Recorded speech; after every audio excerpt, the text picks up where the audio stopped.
Jagrada, Jai Masters. Sometimes if you're lost, the best way to be found is to retrace your steps back, like Hansel and Gretel. The question is, did you leave little breadcrumbs? And the truth is you did, you just don't realize it. So we're going to talk about tonight is very deep, but very meaningful. If it is true, as all the great yogic masters and Christ and Buddha taught, that the reality of the fact is that you are God, that is your nature, you are of divine nature, and you are indeed the Father and I are one, as Christ put it, or Aham Brahmasmi, I am Brahma, Soham, I am He. Those are the great mantras. So, let's be honest, which one do you feel that? Which one do you even understand how that can be? Because I'm just this piddly little human trying to get by, trying to not hurt too much, trying to find some security, trying to find some peace. That doesn't sound like God. So, what happened? What's the gap? So the first question is it true that right now, I and you are God? Not someday will be that, not might find your way back, might not have some experience, that literally what you are, who you are, is the absolute divine force. Well, wait a minute. The divine force is omnipresent, omniscient, and omnipotent. In other words, it's present everywhere. It's conscious, aware of everything, and it's of all power. There's no power but that power. Is that who we're talking about that you are? Yes. Let's get it started. That's who you are. When? Now. Okay. Then I must be really lost, because that's not my experience in life. So the question is, why? What happened? Believe it or not, that is what is attempted in parable, in allegory, to be taught as the fall from the garden. So we'll start off by what is the nature of the divine infinite one. In yogic philosophy and the yogic teachings, all the way back to the Upanishads, the Puranas, and what all the great masters who reached these great states, which we call enlightenment, have said, is that the nature of the infinite, divine, omnipresent one is ecstasy. Not judgment, not punishment, not heaven and hell, just pure Satchidananda, eternal, conscious ecstasy. In other words, at all times, it's pure, overwhelming ecstasy. We're everywhere. For how long? Eternity? Will it ever be otherwise? No. Okay, I'm challenging you. And what is taught, and it's true, is that's what you are right now. So let's start with, it's not what you experience. We have insecurities and jealousies and fears and anxieties. What happened? That is what they are attempting to explain to you as the fall from the garden. If you were and are in absolute ecstasy, total well-being, completely whole and complete within yourself, you need nothing, you're just playing, it's just an divine dance, a divine sport. That's what life is. That's what you're doing every second. You're enjoying every moment of it. It's not that you're not living on this plane as well as being everywhere. You're just playing everywhere, in the galaxies and on Earth and in your job and in your children and your family and as far off as all the nebula and so on. You're all of that. It's not that you're not living your life. That's the truth. What happened? How did I get down here? Because that's what I am? How did I get down here? I like it better up there. How about you? That sounds like much more fun. And you're not giving anything up. You're still playing down here. It's like a sport. You can have fun with a sport. You can arbitrarily draw 10-yard lines and this and that, and then take a ball, oval-shaped or whatever, egg-shaped, and start throwing it around and make up some rules. If you do it this way, you get in trouble. You can have fun. Why would you do that on the planet Earth? Just to have fun. I mean, why else would you do such a thing? You're just having fun. It's just you go play. You just have fun. There's all kinds of things you can do down here. If you're okay inside and you're filled with Satchidananda, eternal ecstasy and bliss and inspiration and beauty, and that's all that's pouring off of you, have fun. Go chase a little ball and try to get into a hole where there's a flag. To me, if you want to play golf and you want to get a low score, pick up the ball and drop it in the hole. But no, there are rules. Well, there are rules everywhere, aren't there? Stop at red lights, go on green lights. And it's just filled with rules. It's a game. It's play. It's just the divine being playing. So it's not that you give anything up to be God. It's just you get to have everything. Everything. Human life, divine life, every single thing all at the same time. That is the nature of your being. All right, so let's start with, excuse me, sir, that's not what I experience every day. In fact, I've never experienced it. Okay, that's what people say. I don't know that that's the truth, and it's nice of you to tell us that. Okay, so what happened? Let's start off with, the Bible says, man was created in the image of God, doesn't it? Man was created in the image of God. Well, all you know is this thing, that you're living in now. So God must be neurotic, have a lot of anxiety, and worry about everything, because that's what man is. So if man was created in the image of God, it must be like that. No, I told you, that would be God is created in the image of man. That's how it says. So what part of me am I missing? If you tell me that right now you are that infinite, everything, Satchidananda, that's what it is. That's your experience. Well, why don't I experience that? We're going to explain that. So we start with, who are you that is created in the image of God? And we went through that the other day, so I'm going to do it very quickly. In fact, I'll skip the low-level stuff, right? Ultimately, who you are is consciousness. What do you mean? You are aware of things. If things are happening and you're not aware of them, they're not happening. Not to you anyways. So the essence of your being is awareness. The most important thing in your whole life is awareness. Why? How do I know that? If I take away your husband or wife, take away your job, you know what happened. You're aware. You're a conscious being. What if I turn off your consciousness? If you're not conscious, you're not there. It doesn't matter what else is happening because you're not aware of it. Therefore, that is the core, the essence, the root of your being is consciousness. So if somebody says to you, who are you? And you say, I'm my husband's wife, you're lying. I'm the one that's aware that I married that guy. You are the awareness that these experiences came into your consciousness.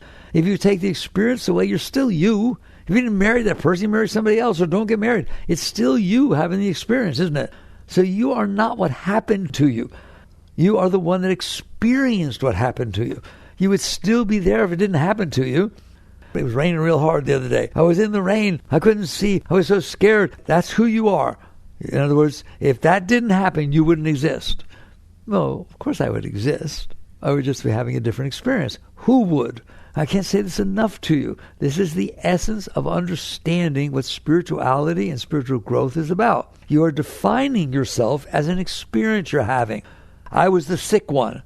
No, you experienced being sick. I was pregnant. No, you experienced being pregnant. The consciousness, we've got to finally get this down to be able to go further.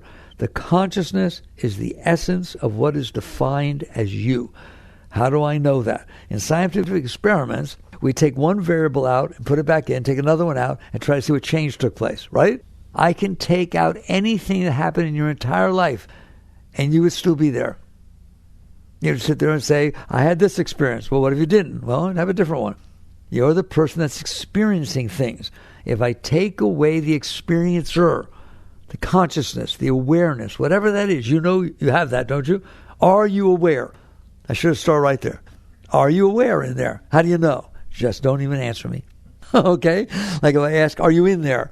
I don't know you. Are you in there?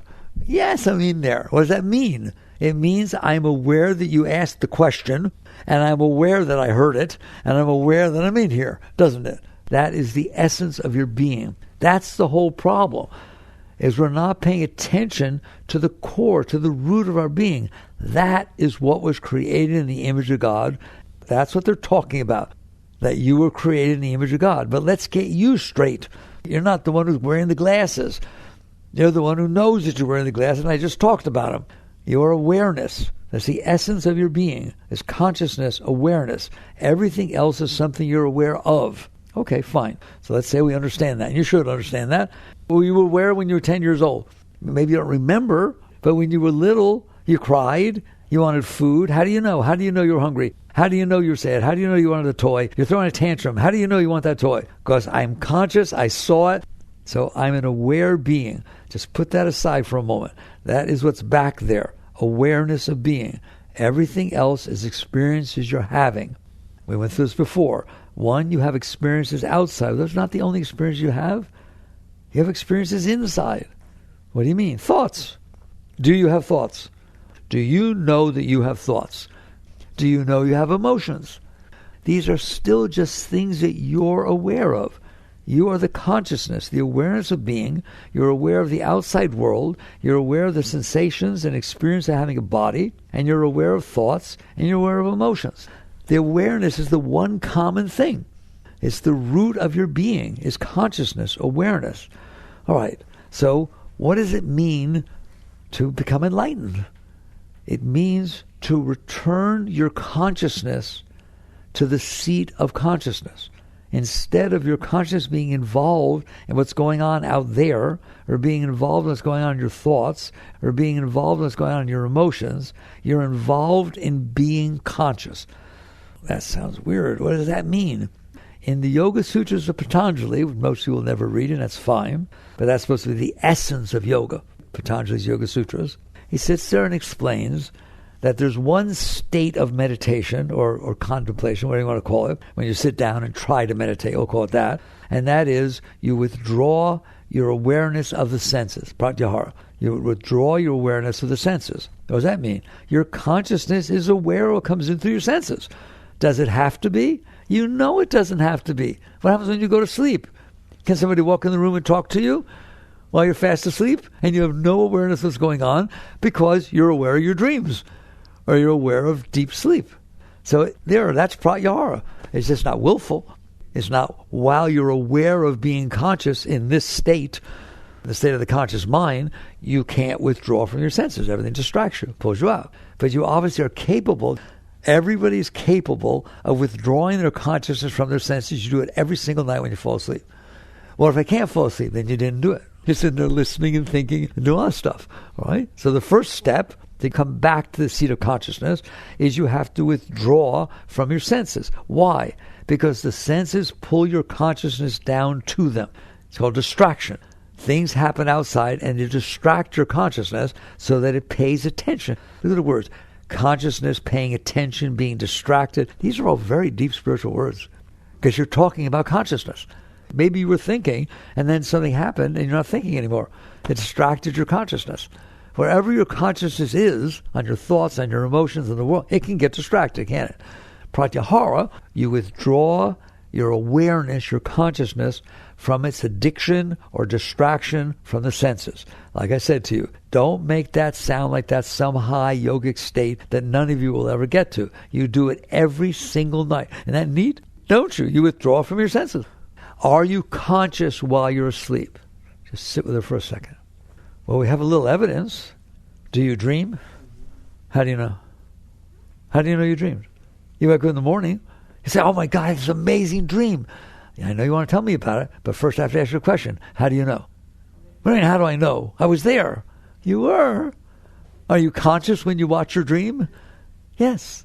Your conscience withdrew from your senses and started paying attention to your subconscious mind or your subconscious mind. When I'm talking about the levels of dreams. But it started to pay attention to what's going on in your dreams. How do you know? You were actually in the dream, weren't you? Do you have a dream body and you can get married and get divorced and have babies? And you really feel like you're experiencing that, don't you? Because you are. There is no difference between you, the consciousness, experiencing a dream and you experiencing this world. There is no difference. The world is made of atoms and it's doing its own thing. Your mind creates the dream, but then you're conscious of it. That's why you know what you dreamt. And you can wake up in a nightmare, can't you? You can wake up all excited. Why? Because you experienced the thing. It's the same consciousness. I go through this deep in the new book, Living Untethered. It's a very simple question. When you wake up, I like that one moment, all right? You wake up and you had a dream. And I want you to hear your words. Listen to them carefully. Oh my God, I had this unbelievable dream. I was getting married and I met somebody who was just perfect. It was my soulmate. And I was so happy. And then I woke up and now I'm in my bed and it wasn't real. How many times you used the word I? You used the word I to the one that was having the dream. And then you used the word I as the one who woke up. Why? Because it was the same you. It's the same consciousness. You better write your dream down in dream writing while you're sleeping so you can read it in the morning. No, I'm right there. I had the dream. I don't have any problem. It's the same me.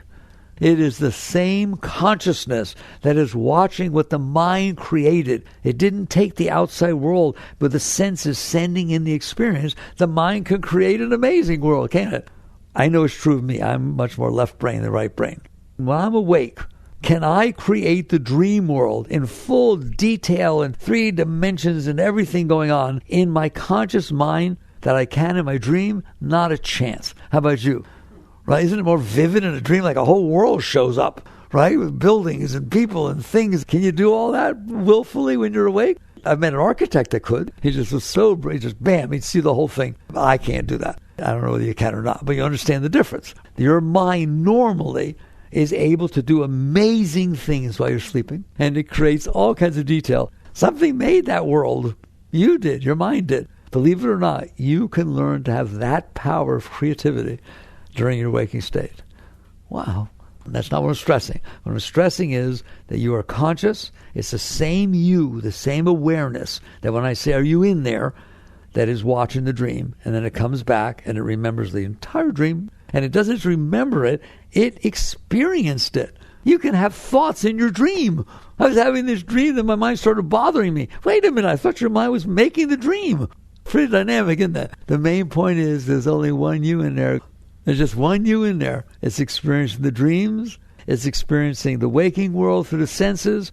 And Patanjali talks about this. What happens when I'm not dreaming and I'm asleep?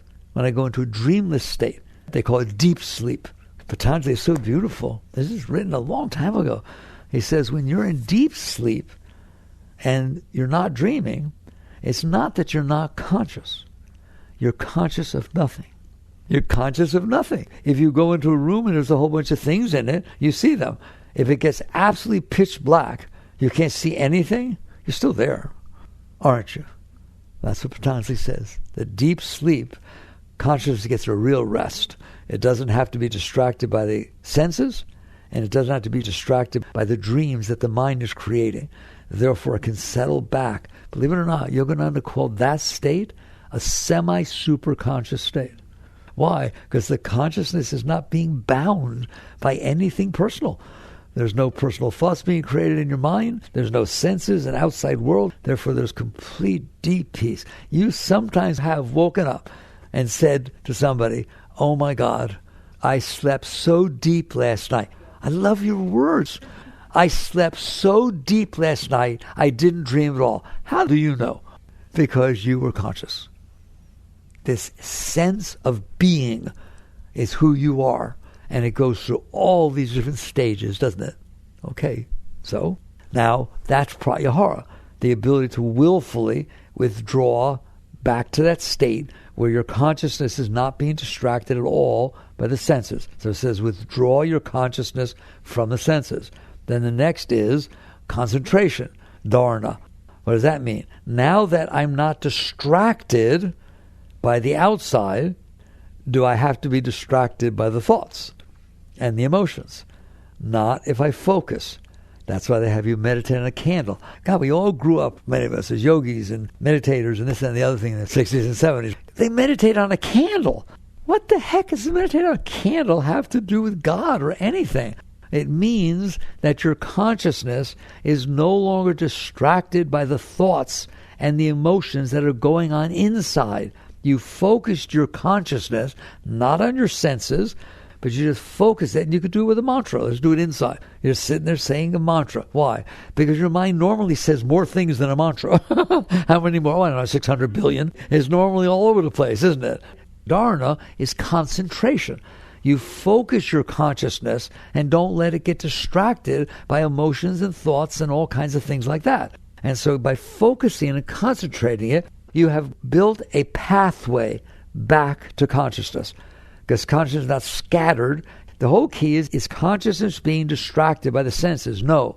Pratyahara said no. I've withdrawn my consciousness from the senses. Is it being distracted by your thoughts and emotions and all these inner things going on? No. Why? I focused it on something very focused. If it's a mantra, I don't care if it's a candle. Point is, that's what it's about, which is dharana, focus. Now what happens? Those are not meditation, according to Patanjali. You're able to totally withdraw from your senses, not being disturbed by the outside at all, and you totally focus your consciousness one-pointedly. Master used to say, do it at the point between your eyebrows. It's focus. Focus everything there. Now your thoughts are not distracting you, and so on. Believe it or not, if you went into that great state of total one-pointed concentration, Patanjali says that is not meditation. That's dharana. Then there's the next stage called dhyan, which is meditation. Take the one-pointed consciousness that is focused on a single point and bring it back to the source of the consciousness. That's meditation. In other words, he calls it when you're contemplating consciousness itself. You're not contemplating something outside of consciousness. Consciousness can focus, can go out and focus and get distracted. Now you've pulled it all the way back. When consciousness doesn't leave the source of consciousness, you are in a state of deep meditation, and that's when you experience God. That's when you experience that you were created in the image of God. If you touch that place for one moment, you will know for the rest of your existence that you are eternal. Consciousness cannot die. The body can die. The dreams can come and go. But the indwelling being that is aware of all that has always been and will always be. It is the beginning and end. And if you go deep enough back into that state, then I'll use Meher Baba's words, a fully enlightened avatar. He said when he first dropped back into that state, it was like the point of his consciousness, where his consciousness was coming from, was a point. It was looking out. Now it wasn't looking out. And that point, that drop of consciousness, dropped behind and fell into the ocean of consciousness and merged. The word yoga means that. It means union. That your individual consciousness, the Atman, falls back into the Paramatman. That's what it means man was created in the image of God. We have a lot more to talk about, but I just want to make sure we lay the groundwork. Therefore, that's who you are. If you're conscious, that's who you are. That is the source of your consciousness. Normally, and I love that you want to hear about it, but you can't even normally contemplate that. Why? Because your consciousness is so scattered by being distracted by your vision, your hearing, your taste, your touch. Oh my God, the smell, right? It just is totally out here, isn't it? It fell from that inner state of oneness down into this. That is the fall from the garden. But the garden is still there. It didn't leave. It just got distracted. And that's why I sit there and teach. The great ones teach belief in God means nothing. I mean, it does mean something as opposed to, going out there and causing trouble. What is believing in God? It's a mental thought. It's mind. You can believe and not believe, can't you? Just change your mind. Versus experiencing your divinity, that's yoga. That's what that's about. You experience that. Ramakrishna is a very, very great soul, fully enlightened. He had a disciple, Vivekananda, who was just a schoolboy, and he was being taught in a Western school in India. And basically he decided he didn't believe in all these gurus and all these saints of India. And he went from ashram to ashram to ashram to ashram, very intellectually with his friends, and would ask whoever was teaching, yes, but have you known God? And the person would say, well, I'm teach of him. No, not do you teach of him. Are you a knower of God?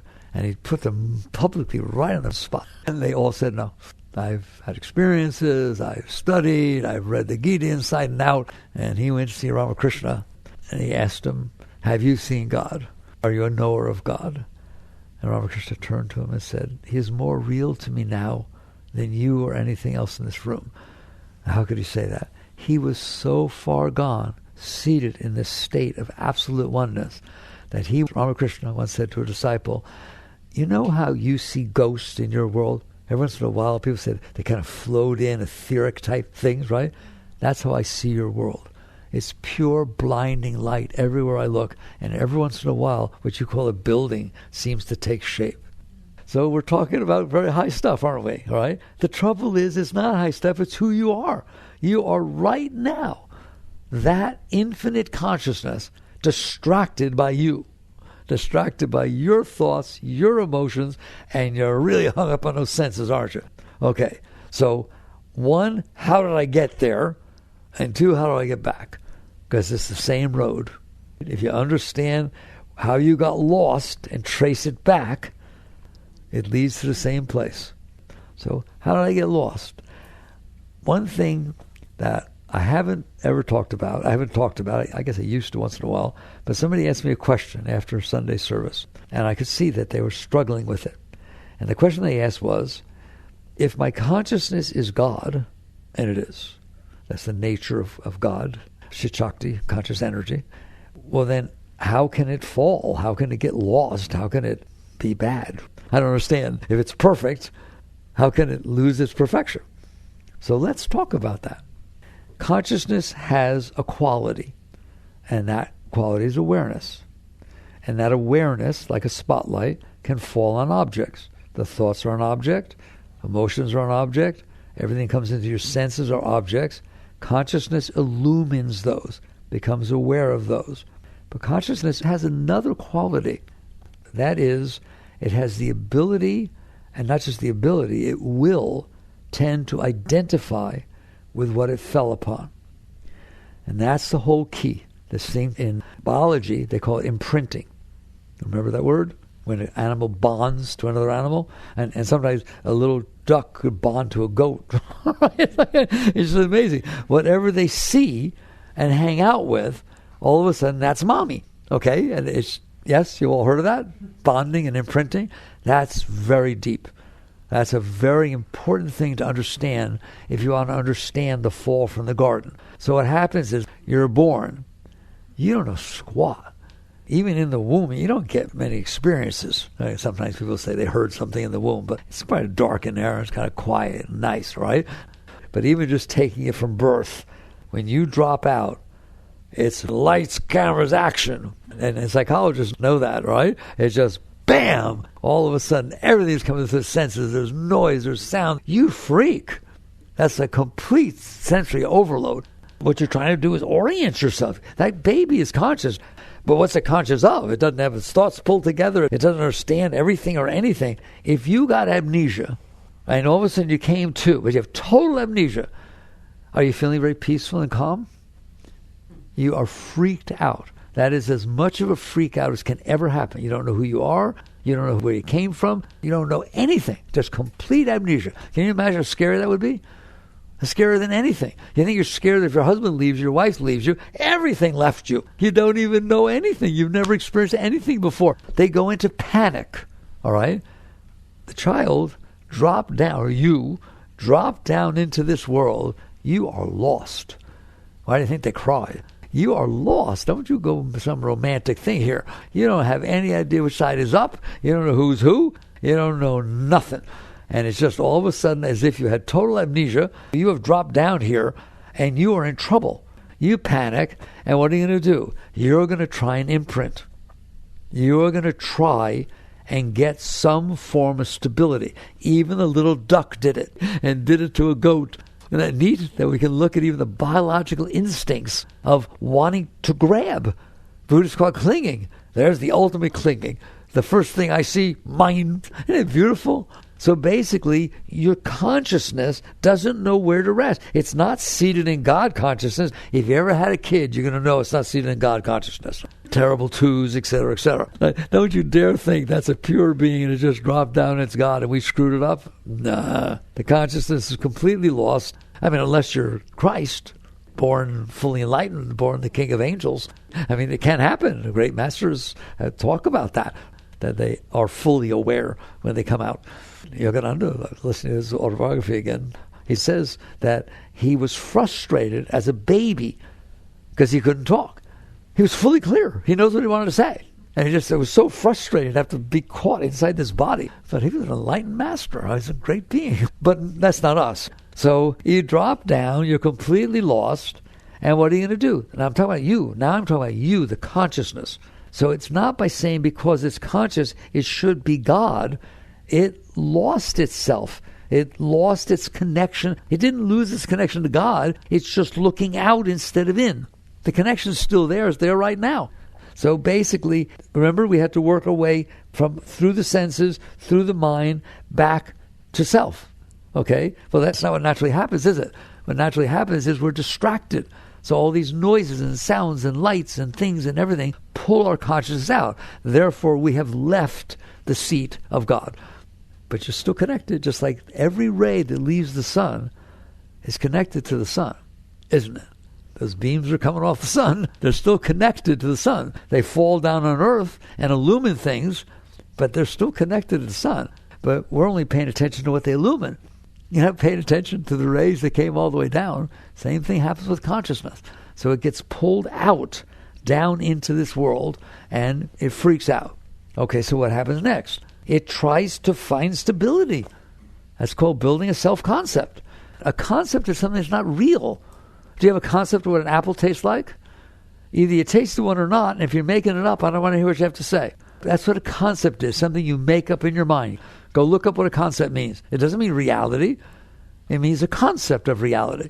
So you've made up in your mind what an apple tastes like because of different experience you had not eating an apple, and you made up in your mind who you are.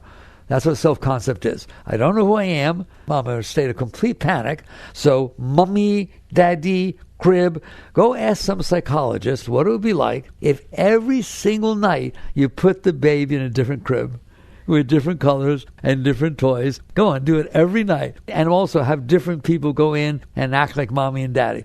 You are not going to have a healthy human being because they didn't have the opportunity to develop a self-concept. And they were completely lost. And so they couldn't grab on. They couldn't bond. And so basically, that's not what happens normally to us. We normally have at least a stable enough environment, mommy, daddy, and wherever we sleep. And therefore, we develop the self-concept. I tell you right now, probably if you took a baby that was used to sleep in a crib and you took him to a different crib, he'd cry. And send somebody else in and act like mommy, he'd cry. Because they bonded. That's what imprinting is. They imprinted to their environment. Well, imprinting to a human being is developing a self-concept. It's something they develop within the mind of mine. That's the beginning of mine. Okay? So I want you to see little ducks chasing a goat. Mine, mommy, mommy. So basically, we did that, didn't we? And we imprinted, and we developed a self-concept. All right, now what? The panic. I don't like telling you this. The panic is still back there. You don't know who you are. You're just defining yourself. That's why every moment of your life, you're redefining yourself. I used to tell the story. Somebody walks up to you and says, "Oh my God, you look so good in those glasses. You should be a model." Have you ever seen anyone look as good as she does in a pair of glasses? That's just amazing, all right? Okay, well, how you feel? "Oh, I'm a glasses lady," all right? Now, all of a sudden, he's going to come in here saying, "Oh my God, take those glasses off. They're disgusting." They are not. I look good in the glasses. I. You imprint on it immediately. You make it part of your self-concept. I'm the one who looks good in the glasses. I'm the one that this person loves. I'm the one that tried to get pregnant 3 times and I had miscarriages, but finally I had a baby. That's who I am, is it? No, that's what happened to you. And that's what imprinting is you had experiences outside, went outside, through your senses. They came in through your senses. They're not you. You're the one that's having the experience. But you go there because of the panic, because of the fear, because of the lostness. What do you mean lost? You left God. You left the universe. You left Satchidananda. You left eternal conscious ecstasy. That's the nature of your being. And something way deep inside knows it. And it's looking for it. And so it grabs onto whatever it can get its hands on. And then as you grow up, I want a nicer car, and I want a nicer this, and I want to look good, and I want people to respect me. Self-concept, self-concept, self-concept. You never stopped. You do it every day. You do it all the time. Just grab. And then if something doesn't match your self-concept, you cry. That's not necessarily like a baby cries. You just hit somebody or yell at them or freak out. Just have somebody treat you the way you don't like to be treated and tell me what your day is like. Tell me how you behave. That's because you built this thing in your mind. That's the primal thing you did with your mind, is you built a self-concept, which is just a thought pattern. They're just thought patterns. And when things come in from the outside world and they hit those thought patterns where you're hiding, it's your mask. Somebody once asked Yogananda, they didn't need to be able to go to an enlightened master and ask questions. They asked him a question. "Master, what is ego?" Whoa, I'd like to hear the answer. What is ego? He said, ego is the masquerading self. The ego is the masquerading self. What does that mean? You pulled a mask around yourself because you don't know who you are. So you said, this is who I am. You took experiences that came in through your senses and said, I'm these experiences. I did this, I did that, I married so-and-so, I did this, and I got divorced. You built the self-concept of I, me, and mine. And so now it is the masquerading self. I love that. Let's sit with that for a second. It's what I just taught you. The self is back here, conscious, but it's freaked. Well, somebody asked, well, how could God be freaked? Because he looked away from himself. The consciousness looked out, away from the seat of consciousness, and got lost. That's what it means by the lost soul. It's lost. But it doesn't mean it's not still connected, but it's looking in the wrong direction. And so it's looking out. And because it looks out, it's lost, and it panics, and then it grabs everything that happens to it, and it builds all these thought patterns called what I like and what I don't like and who I am. And then what you do is you devote your life to your ego. You devote your life to your self-concept. These are the places where I hid myself all through my life. Now the outside better match that. People better treat me the way I think I should be treated. People better relate to me the way I should be related to. If I think I'm the best violinist that ever walked the face of the earth and people boo at me when I play, no, that's not okay. People, get away, go away. You know what you're talking about. We all argue, don't we? All right, so beautiful. And so now you try to create a world out here that matches what you built inside to be the masquerading self, to hide yourself. And if it matches, how you doing? Woo! If it doesn't match, how you doing? Woo! And so you built this mask around the self, and now you're going out, acting. Everything you do in the world is to try to support what you built inside, so you don't have to feel the panic. Well, what's that panic? Have you ever felt the panic? Has anything ever happened in your life that threw you back into that panic, so you realize it's pretty freaking scary in there, and you did everything you could to fight back? And yes or no? All right, every one of you have. That's what's back there. I told you once, I read the Bible once in my life, in 1972. I thought it was kind of neat. But I was running into yoga, and so a lot of it meant a lot more to me than it does to a lot of people. What I think is neat, and I didn't read that till I was getting ready for Passover. We used to do a lot of Passovers out here. I was with my daughter when she was young, and we were going through the Old Testament, Genesis and this and that, because related to the Passover service. And I read something that I'll never forget. It said, when God threw man out of the garden, he told him, you will have to suffer through childbirth, yes, and also you have to work by the sweat of your brow in order to be okay. I just told you why that happened, because you built a self-concept, and now everything has to match the self-concept. Why would the world match you? You're just this little tiny box in the middle of the whole universe. You have nothing to do with the creation of the universe. You have nothing to do with the creation of what's going on around you. There's 800 billion quillion things going on, and you have control over 3. And now you're going to sweat it. You'll sweat it to make sure it be the way you want. That's what's meant by you work with the sweat of your brow. And then he said, now you listen to me. Then God took a cherubim, that's an angel, took a cherubim with a flaming sword, and set it at the east gate of the garden, lest man try to come back into the garden and taste the tree of eternal life instead of just the tree of self-knowledge. That, to a yogi, to someone who's gone through this process of working their way back, you might as well talk in English. That cherubim with the flaming sword, ever notice it's in there? Ever notice what your heart can feel like when you trying to let go and catch fire? And it can be hot in there, can't it? And you don't want to go any further. You come back out here. Get away from me. There, he just kept you out of the garden, didn't he? And how do you really know it? When you go to the other side of that.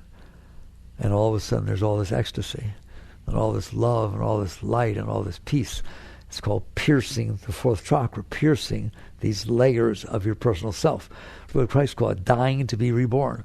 Isn't it neat that it's actually true that Genesis is so symbolic? Nobody except someone who grew so deeply knows what it's talking about. It's actually telling the truth. Well, why would it be? How would Genesis, do you all know where Genesis came from? How did it say what it said about things like that? Anybody remember? Moses, during Exodus, set up a tabernacle, a tent, outside. It was after the golden calf stuff. So he left the community. He didn't want to be in the community anymore. So he set this little tent out there, and they said spirals of light. But Aaron and Moses were in the tent. Spirals of light came down every night, bright, brilliant light. The people that are still in the camps said they were blinded. They couldn't look. It was just panels of light. And that's where Moses wrote. The 5 books of Moses came from that. They came from just passed straight down from a higher source. And that's where Genesis was written. And the people in the camp, when Moses would come out of the tent every night, he'd stand there. They couldn't look at him. They said he was shining so bright, there was so much light coming off him, that they just looked down at the ground in front of him. I'm not saying you have to believe all this stuff, but it's pretty neat that it talked about this cherubim with a flaming sword at the east gate of the garden, keeping man out, lest he get back in to taste the fruit of eternal life, as he did the tree of self-knowledge. Now, let's just take that one for a second. I thought knowledge was a good thing. Why is this being talked about as a bad thing? Self-knowledge. In other words, all of a sudden you know yourself as this body. You know yourself as this little person like that. That's the self-knowledge that you tasted this tree of. In other words, all of a sudden, Adam, it's funny, I'm not into this stuff, but it's fun to talk about, right? Adam, remember God's walking around the garden? Adam, where are you? Adam, I'm hiding. How do you hide from God? You're doing a real good job. You hide from God by looking in the opposite direction, by looking at you, self, personal self, self-knowledge. You thought you were this. I want a mother to please. I'd rather do it myself. You developed this personal being. And all of a sudden, Adam says, what? Here am I. And God says, what the heck is around your waist? A fig leaf. I put a fig leaf on a tree. What's it doing around your waist? What did he say? I was naked. Do you understand how deep that is? In other words, your consciousness is now so identified with this. Dogs are naked. Cats are naked. They don't wear fig leaves. Monkeys are naked. All animals are naked. But they don't know they're naked because they're not caught up in themselves. They don't have an ego. They don't have a self-concept. Go on, take you naked, put you out in the middle of the plaza. You call it a traumatic experience. Dogs and cats don't have a traumatic experience. It's because you identified with yourself, not as the self, as God. And he sat there and said to God, I was naked. And God said, well, how do you know you're naked? All right, because you fell from the garden. You all seen it? All right, it ties together really beautifully, doesn't it? So you have fallen down because of the panic, that hot stuff back there that you don't want to touch it in a million years, do you? You do every single thing you can to not go into those places. And what does it mean? Do everything to keep yourself distracted out here, making it match your self-concept so that you're okay. And that's what psychology teaches you, how to cope with the fact that you're not so well inside, but at least be a productive part of society. Well, yoga doesn't teach you that. Yoga says, all right, if that's how you fell down, let's get back. How do you do that? Well, we start with not being so distracted by everything that you think you need in order to be okay. It means to start to let go. And those are the teachings you get, right? You start to let go. Renounce? No. It has nothing to do with renunciation. Renunciation is saying, I'm down, I'm lost, I don't feel what I need to feel. I think that will give it to me, but I'm not going to do it. It's not about suppression. It's not about renunciation. It's about sitting there saying, how did I get so lost? I have felt beauty inside, haven't you? You know, some beautiful experience, the sunset. There's beauty in there, but you keep getting distracted. You see a beautiful, beautiful sunset. You say, it blew me away. It blew my mind. I like that. It blew my mind. All right, why'd you come back? Was it nice? Yeah. Well, why'd you come back? You came back 1 second later. You just drove away, right? Because you get distracted and pulled down because your self-concept is pulling you into it. You can't get away from it. It talks all the time, tells you what you have to do, what you not have to do, what you want and what you don't want. You won't be happy if that happens. You better keep this person liking you because they're the meaning of your life. They are not the meaning of your life. I'm sorry to tell you. The meaning of your life is coming back to the garden. Was that 60? So I got to find our way back to the garden. All right, Woodstock. You are and you can, and nothing you ever did will keep you from there. It's just that you built this self-concept that is so powerful between your id, your ego, and your superego, guilt and this and then shame. Isn't guilt and shame really spiritual? No, they're not spiritual. They're just another place to get caught. There's another place to pull you down. But I did wrong things when I was little, when I was 5. How old are you now? 65. You need to learn how to let go. So you start working the amount of time, but living untethered goes very deep into that. It builds all this. Don't start with the hard stuff. Don't start with problems you have and what you did and divorces and car accidents. Please don't. Don't do that. Start with the simple stuff. Can you handle the fact that it's hot out today? Can you handle the fact that the driver in front of you is not driving the way you want? Can you handle the fact that somebody said something, at least I think they did, that might have been insulted? I'm not sure that I heard them right. Come on. You're trying to cause problems for yourself? Let go. Start letting go. Let go. Hear me. Even if somebody said something and it was insulting, they had a bad day. Give them a break. What, are you going to carry it with you and never see them again and never talk to them again? People write me that way sometimes. Something happened, I never want to see them again or go anywhere. What are you doing? Handle it. Handle it. What do you mean to handle it? It hurt. It stirred up this stuff back in there. It challenged my self-concept. Good. Let it go. Now, I'm not going to get into that tonight. If you want to read the book, read the book. Let it go. Why? Because as you let go of that stuff, you have a chance to drift back into the deeper part of your being. When you're busy clinging and grabbing and controlling and manipulating because you can't handle things, you don't stand much of a chance. So you start with the little stuff and you keep letting go. Then you start to work with your mind. Don't fight with it. Never fight with your mind. Just once in a while notice, is that worth thinking about? Was that really worth thinking about what happened 23 years ago and whether I should have said that or not and everybody involved is dead? What is that? Why am I doing that? You watch your diet, watch what you're feeding your mind, and you start learning to let go. And I'm telling you, as you do, things start to rise up. You start to feel a little lighter. You start to feel a little higher. Of course you do, because you're not out there grabbing and clinging and freaking out and worrying. Work on yourself. And eventually what will happen is you will get to a point where you've let go enough of this ego. You're going to have an ego, but you don't have to devote yourself to it.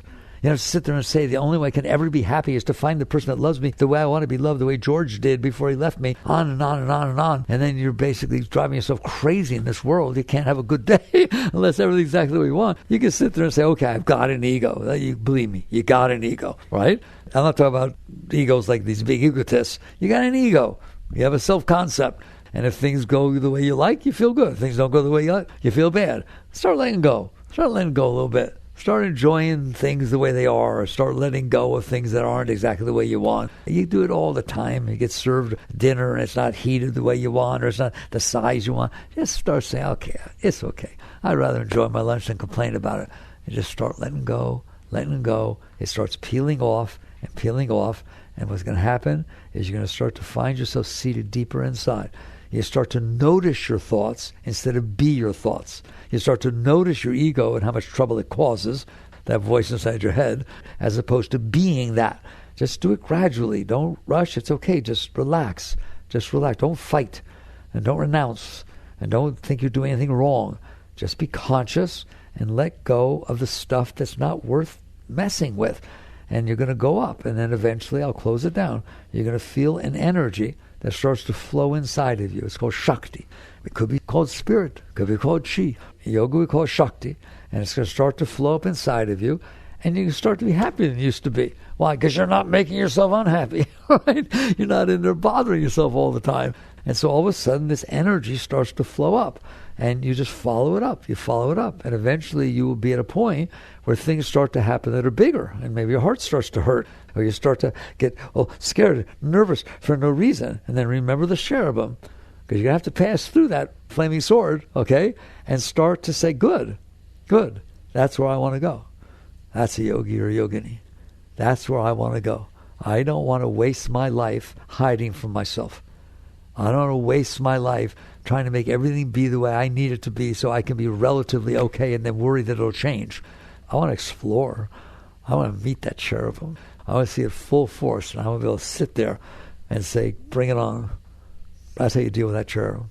Bring it on. Show me your worst. If your heart hurts, you know what you say to your heart? You don't say, what can I do? You say, come on, you can do better than that. Hit me with your best. I don't want to be afraid of you anymore. I don't want to be afraid of, you want to be afraid of your own heart? You want to be afraid of your own mind? No, I don't walk around like that. And you just keep building and releasing. Get strength and let go. Don't worry, you won't be presented with anything that's bigger than what you can handle. That's how it works. But it will pull you in. And just, you don't run away. You just dare to let go, dare to let go. And eventually you'll pass through that hot fire in your heart, and all of a sudden you'll be in this place of just love and light and beauty, and more than you've ever felt before. You can still come out here and share it, but you're not doing things to try to get something. You're now filled with love and joy and light, and it's fun. And you come out here and share, all right? You can get married and have children. It has nothing to do with it. And so basically it starts to become really beautiful, and eventually it will come back high enough, and your whole life will change direction. Instead of trying to get out there what you need, you're going to find, I need to let go of what I used to do. I need to die to be reborn. I need to let go of this person that limits me into this tiny little cage of the personal. And you'll start to feel it pulling you up. It pulls you up like a vacuum cleaner pulling you up into it. And you have to learn to let go. And it's very deep. And then basically you can explore the higher states, and you realize you were always there. It was you that was coming down here and doing all that. You don't need to do it anymore. And you'll become a knower of God. You'll know what it means. Man was created in the image of God. All right. We followed the breadcrumbs back up, didn't we? Work on these things. When they say now the meaning of your life is God realization, do you understand?